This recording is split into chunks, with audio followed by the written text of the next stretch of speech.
শুধু পরিবারকে একটু ভালো রাখতে, একটু হাসাতে, সারাদিনের হাড় ভাঙা পরিশ্রম আর এক টুকরো স্বপ্নকে আঁকড়ে ধরে কাটান প্রতিটি মুহূর্ত। প্রবাসে থাকা প্রতিটি বাংলাদেশির জীবনের গল্পগুলো যেন একই ফ্রেমে গাঁথা। ঈদ আসে বুক ভরা অপেক্ষা নিয়ে।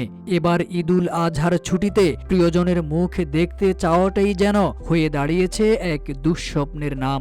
বিমান নেই, টিকিট নেই, থাকলেও আকাশ ছোঁয়া দাম।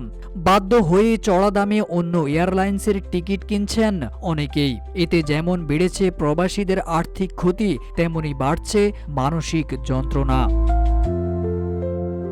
আগামী ২৬শে এপ্রিল থেকে ১১ই জুলাই পর্যন্ত সপ্তাহে কুয়েত ঢাকা কুয়েত রুটে বিমান বাংলাদেশ এয়ারলাইন্সের ফ্লাইট চলবে মাত্র ৩টি।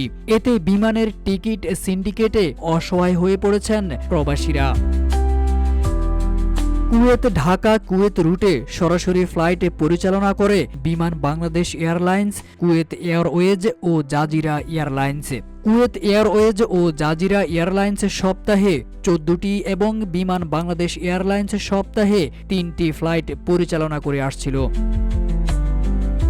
ট্রাভেল এজেন্টরা জানান, মে জুন মাসে ঈদ ঘিরে দেশে যেতে আগ্রহী প্রবাসীদের চাপ থাকে, কিন্তু তখন বিমানের ফ্লাইট না থাকায় আর্থিক ক্ষতির আশঙ্কা করছেন তারা। সংশ্লিষ্টরা বলছেন, কুয়েতে বিভিন্ন পেশার ৩ লাখ বাংলাদেশি অবস্থান করছেন। ঈদের সময়ে বিমানের কুয়েত ঢাকা রুটে সরাসরি ফ্লাইট না থাকায় যেমন ভোগান্তিতে পড়বেন কুয়েত প্রবাসীরা, তেমনি দেশ হারাবে বিপুল পরিমাণ রেমিট্যান্স।